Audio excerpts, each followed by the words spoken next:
오늘 본문 말씀 누가복음 14장 25절에서 35절까지의 말씀입니다. 오늘 본문 말씀의 내용을 잘 보시면 예수님께서 비유로 몇 가지의 예화로 예수님의 제자의 삶에 관한 이야기를 설명하게 되지요. 그 먼저 우리가 앞부분의 내용을 좀 잠깐 보셨으면 좋겠는데요. 밑에 가서 그 앞부분에 좀 보시면 15절 말씀 보면 이렇게 등장합니다. 함께 먹는 사람 중에 하나가 이 말을 듣고 이르되 무릇 하나님의 나라에서 떡을 먹는 자는 복이 있도다 하니 이르시되 어떤 사람이 큰 잔치를 베풀고 많은 사람을 청하였더니 잔치할 시각에 그 청하였던 자들에게 종을 보내어 이르되 오소서 모든 것이 준비되었나이다 하매 다 일치하게 사양하여 한 사람은 이르되 라고 시작하죠. 여기서 이야기하는 대로 예수님께서 예화를 들어 설명하는데 천국 잔치에 초대되었으나 다들 일치하게 그 천국 잔치의 초대에 응하지 않았다라는 걸 가르치죠. 그러면 여기서 이야기하는 예수님의 이야기했던 예화로 비유로 설명했던 천국 잔치는 무엇일 거며 그 초대받은 사람들은 누구일 거며 그걸 거절한 건 왜 거절했겠느냐라고 하는 걸 먼저 이해해야 오늘 25절 오늘 본문의 이해가 좀 쉬울 것 같습니다. 예를 들면 앞에서 이야기하는 천국 잔치는 우리가 이야기하는 하나님의 나라, 우리가 이야기하는 구원의 역사에 관한 이야기죠. 그 하나님의 나라를 이루어가는 구원 역사에 누군가가 초대받았어요. 그 누구냐? 먼저는 여기서 이야기하는 대로 유대인들입니다. 유대인들이 그 잔치에 초대받았음에도 그들은 거부하죠. 초대받기를 거부합니다. 즉 예수 그리스도를 메시아로 인정하지 않고 예수님의 말씀을 따르지 않고 예수님의 말씀을 지켜 행하지 않고 믿지 않았다라고 하는 것들을 먼저 가르쳐 줍니다. 그리고 나서 오늘 본문에 이제 25절에 보면 수많은 무리가 함께 갈새 예수께서 돌이키사 이르시되 무릇 내게 오는 자가 자기 부모와 처자와 형제와 자매와 더욱이 자기 목숨까지 미워하지 아니하면 능히 내 제자가 되지 못하고 라고 말씀합니다. 예수님께서 자기를 따르는 많은 무리들에게 부인할 것을 이야기합니다. 여기서 부인은 그것이 예수님을 따르는 것보다 더 중요하지 않다는 걸 인정하라는 거죠. 그러면 여기서 이야기하는 대로 자기 부모와 처자와 형제와 자매와 더욱이 자기 목숨까지 미워해라 라고 이야기하는 건 그걸 미워해서 그걸 싫어하라는 것이 아니라 그것보다 예수님의 제자로서의 삶을 사는 일이 훨씬 더 중요한 것임을 성경은 우리에게 이야기합니다. 자, 그렇게 이야기하고 나서 예수님께서 그 밑에 가서 보시면 세 가지의 비유를 들어 설명하십니다. 28절 보시면 이렇게 하죠. 너희 중에 누가 망대를 세우고자 할진대 자기의 가진 것이 준공하기까지에 족할는지 먼저 앉아 그 비용을 계산하지 아니하겠느냐. 그렇게 아니하여 그 기초만 쌓고 등이 이루지 못하면 보는 자가 다 비웃어 이르되 이 사람이 공사를 시작하고 능히 이루지 못하였다 하리라. 이 내용은 여러분 그냥 우리가 상식적으로 생각을 해봐도 이건 당연한 거 아니야? 라고 생각할 수 있죠. 여러분 누군가가 망대 아니라 뭘 만들더라도 이걸 만들려면 대충 얼마 정도의 그리고 몇 명의 일꾼이 필요할 것이며 공사의 기간은 대충 어느 정도가 될 것이며 뭐 이런 것들을 계산하죠. 그래서 내가 준비해야 할 돈, 그 다음에 내가 준비해야 할 사람, 내가 준비해야 할 자재 뭐 이런 것들을 가지고 따져보는 거잖아요. 그러니까 요즘으로 이야기하면 어떤 공사를 시작할 때 이게 공사를 어떤 공법으로 지을지 그리고 그렇게 해서 며칠이 걸릴지 그 전체적으로 금액이 얼마나 될지를 예상해 보는 거죠. 예를 들면 정확하게 그게 100% 딱 맞아떨어졌으면 좋았겠으나 조금 더 걸리거나 금액이 조금 더 들 수도 있고 공기를 단축해서 조금 더 짧아지거나 돈이 더 적게 들 수도 있는 건 우리가 다 아는 내용이죠. 그런데 중요한 건 누구나 다 그렇게 어떠한 일을 시작할 때 당연히 계산해보고 흔히 요즘 표현을 이야기하면 다 재보는 거죠. 돈이 얼마나 들고 시간이 얼마나 들고 뭐 이런 것들을 다 계산해보고 그 일을 시작하지 않겠느냐라고 이야기하는 거. 이건 너무 당연한 겁니다. 이건 뭐 누구나 알 수 있는 거고 당연히 그렇게 하는 거 아닐까요? 라고 생각이 드는데 그럼 왜 예수님이 여기서 예를 들면서 그런 예를 들었겠느냐라고 하는 거죠. 이건 그 당시에 뭐 사회적인 현상 내지는 이유 있는 예화입니다. 당시에 예수님이 이 땅에 오셨을 때 우리가 이야기하는 로마를 지배하고 또 유대인들의 총독으로 앉아있던 그 사람들이 누구냐면 바로 헤롯 가문이죠. 헤롯. 여러분 들어보셨을 거예요. 헤롯 안티파스 뭐 이런 사람들이 다스리던 때입니다. 이 사람들이 어떤 일을 하냐면 왕인데요. 가는 곳곳마다 자기의 치적들을 나타내려고 합니다. 그래서 치적을 나타내기 위하여 건축물을 세우죠. 그런데 그냥 이런 여기서 이야기하는데 예수님 말씀하신 대로 재보지 않고 계산하지 않고 시작합니다. 야, 그냥 지어. 왕의 치적을 나타내기 위해서 어마어마한 탑을 쌓고 건축물들을 만듭니다. 그런데 문제는 여기서 예수님 말씀하신 대로 계산해보지 않는 거죠. 따져보지 않는 겁니다. 무조건 지어. 그랬더니 나중에 중간에 뭐가 없어요? 돈이 모자라요. 그러더니 짓다가 말아요. 멈추는 거죠. 자, 성경에 표현된 대로 그렇게 왕이 뭔가를 건축을 시작했는데 마무리를 짓지 못하고 그걸 짓다 말고 이렇게 돼요. 그러니 사람들이 어떻게 한다고요? 29절의 끝에, 자, 29절 읽어드릴게요. 그렇게 아니하여 그 기초만 쌓고 능히 이루지 못하면 보는 자가 다 어떻게 한다고요? 비웃는다고요. 다 비웃는다고요. 그 당시에 왕이 그렇게 했다는 거예요. 자기의 치적을 나타내기 위해서 어마무시한 건축물을 시작을 했는데 완공을 못하는 거예요. 그러니 온 사람들이 지나다니며 그 건물을 보며 비웃지 않겠느냐라고 이야기하는 거죠. 그럼 예수님이 이런 예화, 이런 비유를 들은 이유는 도대체 뭐냐는 거죠. 예수님이 지금 뭐에 관한 이야기를 하고 있냐면, 다시 보시면 26절에 무릇 내게 오는 자가 자기 부모와 처자와 형제와 자매와 더욱이 자기 목숨까지 미워하지 아니하면 능히 내 제자가 되지 못하고, 이렇게 이야기합니다. 즉 예수님의 제자가 되기 원하는 사람은 이런 왕처럼 또는 어떤 건축물을 지으려고 하는 사람처럼 다 앞뒤를 계산하고 따져보고 그리고 건물을 짓는 사람들처럼 제자가 되면 이런 일들을, 이런 어려움들을, 이런 수고와 이런 힘든 일들이 있을 거라는 걸 능히 따져보지 않겠냐는 거예요. 여러분, 우리가 예수님의 제자가 된다고 고백한다고 이야기한다면 예수님의 제자는 이런 삶을 살아야 됩니다라고 우리가 능히 알아보지 않겠냐고 이야기하는 겁니다. 예수님의 제자가 되겠다고 이야기하는 사람들이, 그래요? 예수님의 제자가 되죠. 뭐 그렇게 이야기했는데 예수님의 제자가 되시려면요 이렇게 이런 삶을 살아야 돼요. 저는 못하겠어요 라고 말하면 그가 정말 예수님의 제자가 될 수 있겠냐라고 물어보는 겁니다. 그러니 어떤 건물을 지을 때 차근차근 다 완벽하게 따져가며 그리고 계획을 세워가며 건물을 짓는 사람들처럼 예수님의 제자가 되려는 사람들은 예수님의 제자로서 우리가 어떤 삶을 살아야 할지, 그리고 예수님의 제자가 어떻게 예수님의 삶을 따라가야 할지에 대해서 고민하지 않고, 또는 예수님의 제자로서 어떤 삶을 살아가시를 각오를 다지지 않고 제자가 되겠다고 결심하겠느냐라고 물어보는 겁니다. 그리고 두 번째 예화를 보면 31절 말씀 보면, 또 어떤 임금이 다른 임금과 싸우러 갈 때에 먼저 앉아 1만 명으로서 저 2만 명을 거느리고 오는 자를 대적할 수 있을까 헤아리지 아니하겠느냐. 만일 못할 터이면 그가 아직 멀리 있을 때에 사신을 보내어 화친을 청할지니라. 아멘. 여기서 이 비유도 사실은 그 당시의 여러 가지 비유들과 사회적인 현상들을 예수님께서 빗대어 설명하신 내용입니다. 여기서 잘 보시면 당시에도 전쟁은 사실 굉장히 많았죠. 이방 민족들이 이스라엘 민족을 쳐들어오기도 하고요, 이방 민족끼리 싸우기도 하고요. 지금도 사실은 여러 나라들이, 우리나라는 전쟁을 하지 않지만 세계 여러 나라들을 보면 내전이며 다른 나라들과 싸우는 것들을 우리는 너무나 자주 볼 수 있죠. 자, 그런 것처럼 어떤 나라가 어떤 나라와 전쟁을 하기 전에 그것들을 따져보지 않겠냐는 거죠. 과연 우리가 가진 군사력 또는 우리가 가진 군사의 숫자 내지는 여러 가지의 것들을 가지고 따져봤을 때 저 나라와 지금 내가 싸워서 우리가 이길 수 있냐? 이길 수 있으면 싸워야죠. 그래요? 이길 수 있어요? 그럼 싸워보죠 라고 하겠지만 이길 수 없으면 어떻게 돼요? 우리 안 싸울 거예요. 우리 친하게 지내요. 내가 당신을 잘 선대할게요. 이런 조약들을 맺는 거죠. 그래서 백성들의, 흔히 우리가 이야기하는 피를 흘리지 않고 전쟁을 하지 않고 전쟁을 이기는 게 가장 좋으나 계산해보고 이건 이길 수가 없는 전쟁이에요. 그러면 화친의 조약을 맺는 거죠. 쉽게 예를 들면 우리가 도저히 못 이길 것 같아요. 그러면 친하게 지내요 라고 이야기하면서 그냥 알았어, 우리가 너희 나라 공격 안 할게가 아니고 우리가 당신의 나라를 섬기겠어요 라고 하는 조공의 조약을 맺는 거죠.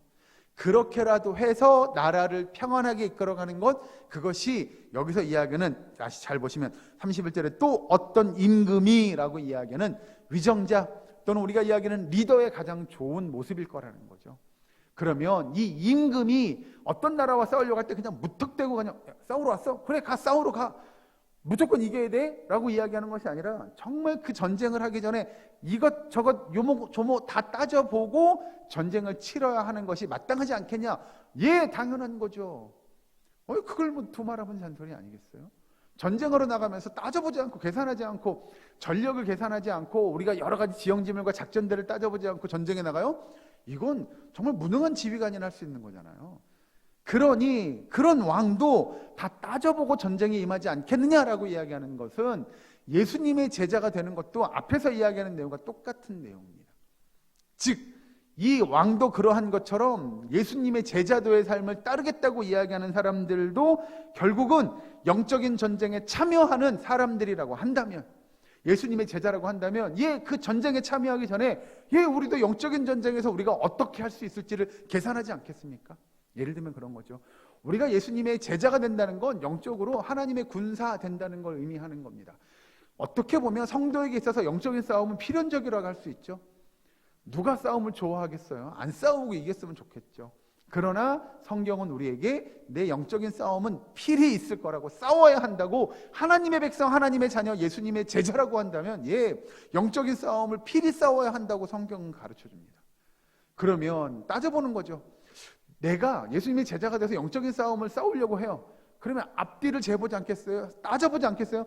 내가 이 영적인 싸움에 싸워서 이길 수 있을까 없을까를 계산해 보는 겁니다. 만약에 내가 영적인 싸움을 싸우러 나갔는데요, 이건 질 싸움이에요. 그럼 여러분 싸우겠어요? 안 싸우겠어요? 안 싸워야죠. 영적인 싸움 싸우러 나갔는데 우리가 질 것 같아요. 그러면 안 싸워야죠. 그런데 만약에 영적인 싸움을 싸우러 나갔는데 그래, 이건 이길 수 있을 것 같아요. 충분히 우리가 영적인 싸움을 잘해서 승리할 수 있을 것 같아요. 그러면 당연히 뭐 하셔야 돼요? 싸워야죠. 예수님이 하시는 말씀의 내용이 그겁니다. 우리가 예수님의 제자로서 영적인 싸움을 싸우며 나가야 되는데 그건 승산 있는 싸움이라고 가르쳐주죠. 왜요? 언젠가 최후의 날에는 분명히 그 영적인 싸움은 하나님께서 뭘 거두실 거라고요? 승리를 거두실 거라고 우리에게 알려주셨어요. 그러니 이건 승리가 보장된 싸움입니다. 이건 당연히 우리가 나가면 이길 수 있는 싸움이에요. 그러니 그 승리하는 싸움에 동참하는 것 마땅하지 않을까요? 예수님께서 그런데 예수님의 제자가 되려는 사람들에게는 그것에 대한 확신이 있어야 돼요. 믿음이 있어야 돼요. 그래야 여러분 우리가 열심히 나가 싸우지 않을 거예요. 예를 들어서 싸우러 나갔는데 막 나갔는데 그런 거죠. 이게 이기긴 이긴다는데 내가 가가지고 내가 이 싸움을 이길 수 있어? 라는 생각이 들면 우리는 열심히 싸움을 수가 없죠. 가가지고 열심히 이 싸움을 우리가 싸울 수 있어. 그리고 막 여기다가 이것저것 다 투구도 쓰고 방패도 들고 검도 들고 갑옷도 있고 그러고 나가서 열심히 싸울 수 있는 그 싸움의 용맹함이 필요한 건 뭐냐면 하나님의 싸움이 어떤 건지를, 영적인 싸움이 어떤 건지를 알아야 우리가 가서 잘 싸울 거 아니에요. 그러니 예수님의 제자가 된다고 하는 사람들은 열심히 싸우셔야 됩니다. 예수님의 제자가 된다고 하는 의미를 잘 알아야 우리가 나가서 잘 싸울 것 아닙니까? 그것들을 다 따져 묻고 예수님의 제자가 되겠다고 결단하고 헌신하고 각오를 다지고 그 영적인 전투에 참여하는 겁니다. 그리고 세 번째 보시면 여기는 같이 한번 읽어주실까요? 33절에 35절 말씀 같이 읽겠습니다. 시작.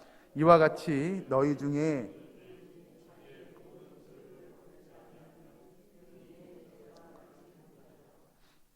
소금이 좋은 것이나 소금도 만일 그 맛을 잃으면 무엇으로 짜게 하리요?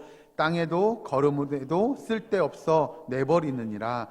들을 귀가 있는 자는 들을지어다 하시니라. 아멘. 여기서 이야기하는 대로 우리가 아는 소금에 관한 비유죠. 근데 그 소금이 어떤 소금이냐? 맛을 잃어버린 소금에 관한 이야기입니다. 우리가 잘 아는 대로 소금이 짠 맛을 내지 못해요. 그러면 그거 어디다 쓰죠? 쓸 데가 없죠. 짠 맛을 내야 그것이 정말 필요한 거고 의미 있는 거죠. 여러분 잘 아시니까 소금이 짠 맛을 내는 건 여러 가지 효과를 나타냅니다. 우리 몸에 필요한 것 중에 하나가 소금이죠. 염기가 있어야 됩니다. 없으면 큰일 납니다. 염분이 필요하죠. 그래서 소금의 섭취를 적당량 하는 게 중요하죠. 그리고 소금이 하는 또 효능 중에 하나는 뭐냐면 어떤 것이든 잘 부패하지 않게 만들죠. 그래서 우리가 소금을 막 뿌리는 건 썩지 말라고, 상하지 말라고 소금을 뿌리고, 그래서 젓갈을 만드는 것도 그런 거죠. 그 오래 보관하기 위해서 젓갈을 만들기도 하고. 그런데 소금이 그런 일들을 하는 건 그 짠맛이 있기 때문이죠. 그 짠맛이 없어지면 그런 일들을 할 수 없음을 이야기합니다. 여기서 이야기하는 대로 예수님의 제자들이 소금처럼 자신을 녹여서 짠맛을 내는 일들을 예수님의 제자들이 하지 못하게 되면 그 또한 의미 없는 일들, 아무 쓸모없는 일들임을 가르칩니다. 즉 바꿔 표현할까요?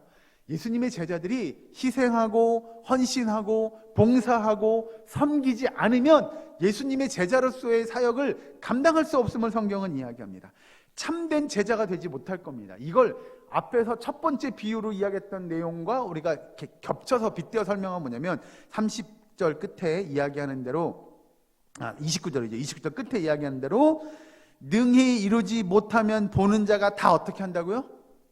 비웃으실 거라고요. 비웃음을 당하게 될 거라고요. 그러니까 예수님의 제자들이 소금의 맛을 내지 못하면, 참된 제자의 모습을 나타내지 못하면 세상 사람들로부터 결국은 어떻게 돼요? 비웃음을 당하게 될 겁니다. 이걸 조금 다른 표현으로, 심각한 표현으로 표현하면 그럴 것 같습니다. 세상 사람들이 예수 믿는 사람들을 향해 비난할 겁니다. 조롱할 겁니다. 손가락질할 겁니다. 예수님의 제자로서의 삶을 우리가 성실하게 충실하게 살아내지 못하면 우리는 그런 일들을 당할 수밖에 없다고 예수님은 가르쳐 주시죠. 그래서 예수님께서 우리에게 말씀하시는 말씀의 내용을 종합해 보면 그런 거죠.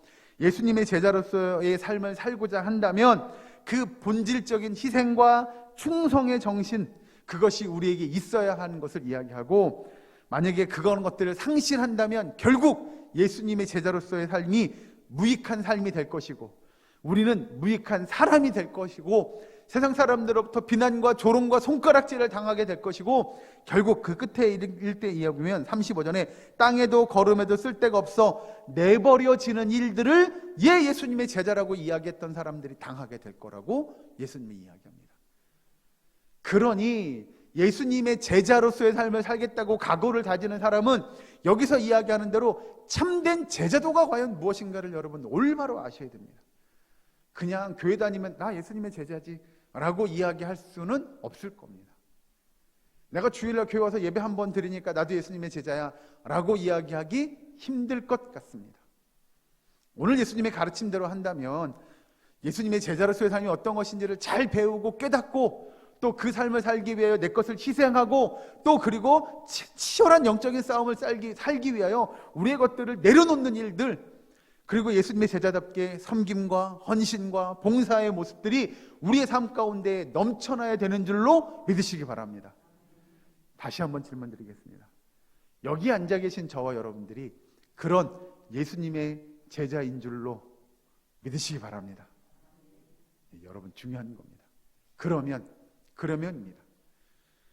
그러면 이런 삶을 여기서 이야기하는 예수님께서 말씀하신 참된 제자도의 삶을 아주 잘 살아낼 수 있겠습니까? 여기서 좀 크게 하셔야 되는데요. 이게 중요한 건데요. 이렇게 이야기하면 따지고 묻는다 그러면 이거 조금 쉽지 않은데요? 라는 생각을 누구나 하게 될 겁니다. 저한테 물어보셔도 저도 그렇게 대답할 것 같습니다. 참된 제자의 삶을 사는 거 결코 쉬운 일 아니죠. 그러면 못 사냐? 아니요. 성경은 그렇게 이야기하지 않습니다. 우리가 이런 제자도의 삶을 결코 못 산다고 성경은 가르치지 않습니다. 살 수 있다고 가르쳐 줍니다. 저한테 물어보시면 저도 살 수 있다고 가르칠 겁니다. 말씀드릴 거예요. 그러면 뭐가 중요한 거냐라는 거죠. 이렇게 놓고 보니까 참된 제자의 삶을 사는 거 결코 쉽지 않은 것 같은데요. 그건 맞지만 이것이 우리가 못 살아낸다고 성경은 가르치지 않는다는 겁니다. 예수님은 우리에게 그런 삶을 살 수 있다고, 살아내라고 우리에게 명령하시죠. 그러면 우리는 살 수 있다는 이야기입니다. 그런데 우리는 왜 그러면 진짜로 우리가 참된 제자의 삶을 살 수 있습니까? 라고 물어보면 글쎄요 라고 대답할 수밖에 없냐면, 우리는 하기 전에 지레 겁부터 먹죠. 어떻게 이걸 다 할 수 있어요 우리가? 라고 우리는 생각합니다.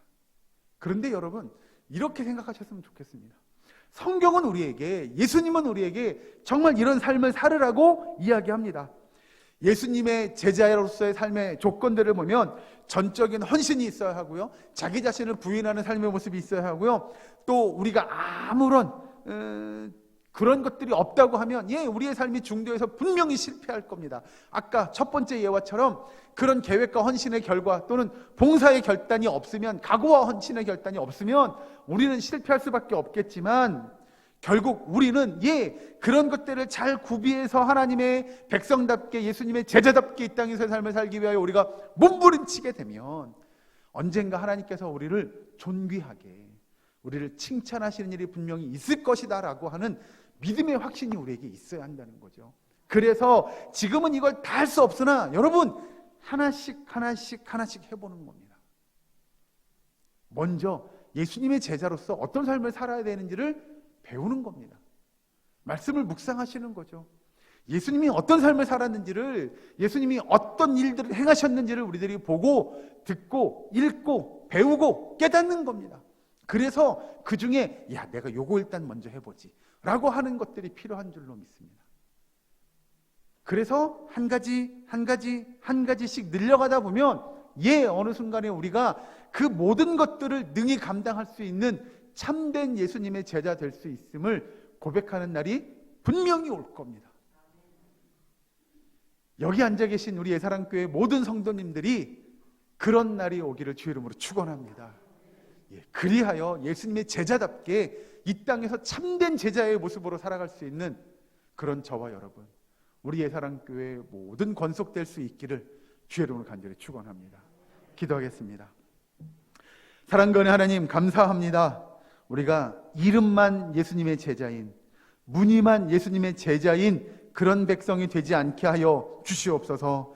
진실로 예수님의 제자가 어떤 일을 감당해야 하는지를 알게 하시고 깨닫게 하시고 배우게 하셔서 아버지, 우리가 예수님의 제자로서 이 땅에서의 신실한 믿음의 삶을 살아가는 주의 백성 되게 하여 주시옵소서. 영적인 싸움에 참전하게 하시고 그 영적인 싸움을 승리로 이끌 수 있는 주의 백성 되게 하여 주시옵소서.